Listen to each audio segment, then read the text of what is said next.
So today I'm making a coffee pour over for filter coffee. It's a particularly useful way of making coffee quickly. This dripper fits a size 2 paper filter, and you can use it with a cup or with a jug to make multiple cups of coffee. So I'm using 600 grams of a buff stoneware. This will work with many types of clay. So I'm bracing my elbows and pushing the clay up into a cone shape, and then pushing the clay back down. As I do this, I'm redistributing the clay. Do this as many times as you need to get the clay centered. You'll know the clay is centered properly when you can't feel the clay moving under your fingers as the wheel spins. As you cone, take your hands all the way to the top of the clay and bring them all the way down to the bottom. This will center all of the clay. Adjust your pressure as you go and make sure you use enough water so the clay doesn't stick to your hands. So now to push the clay out to the right diameter, and this is where things get a little different.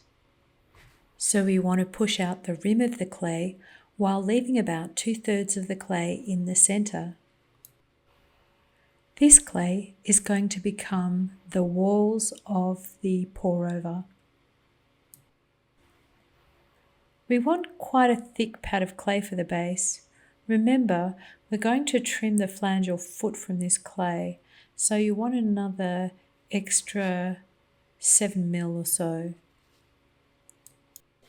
Okay, I'm just compressing the base a little and sponging it down. I might do a quick measure to make sure it's the right width. So once you're happy with the base, we're going to work with the clay in the center. I'm just making sure that it's centered, just in case I've pushed it off center. I'm just going to flatten the top a little here. So this is a very similar technique to the one-piece cake plate I made earlier. Now I'm ready to push into the center of the clay and open out. Keep in mind the thickness of the base. And now pulling up the walls. So now we're just working on the inner pot. We want to bring the walls out quite wide. You want the body of your coffee pour over to be generous. I'm compressing the walls as I get to the top.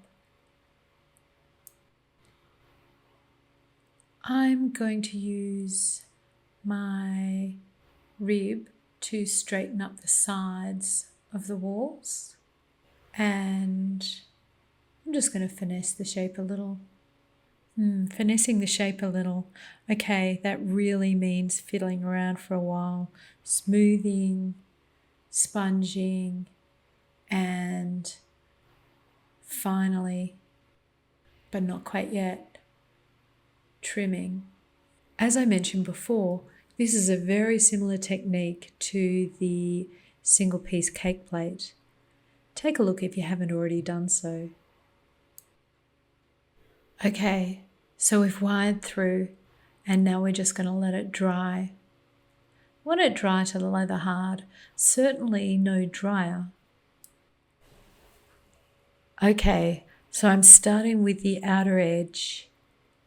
So I just make the marks where I want the inner edge of the flange and the outer edge of the flange, and I'm going to trim to those. So start from the outer edge of the flange and work outwards to the rim.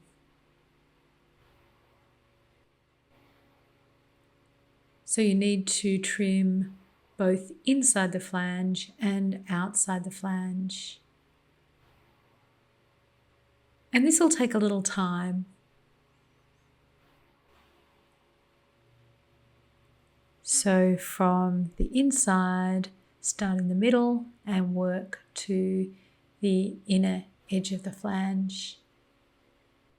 So do this carefully and slowly, and if you need to, check how much clay is left in the base. Smooth it down, and then we're ready to make the holes across the base. I've marked out the holes on the inside, and I'm using a hole cutter to cut through the clay. Consider that your holes will shrink along with the pot, and don't place the holes too close together in case of cracking. And that's about it. It's time to dry, glaze and fire. So this is the finished product. This fired and glazed. My clay fired in oxidation is a light toasty colour, and I've used a white glaze. It's a pretty functional combination and very useful for a quick coffee.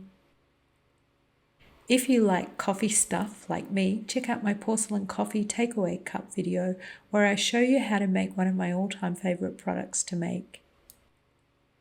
If you find these videos useful, subscribe. It's much appreciated. I like making these videos and it's really encouraging if they're useful. Like and comment below, and as always, happy potting. Thanks for watching.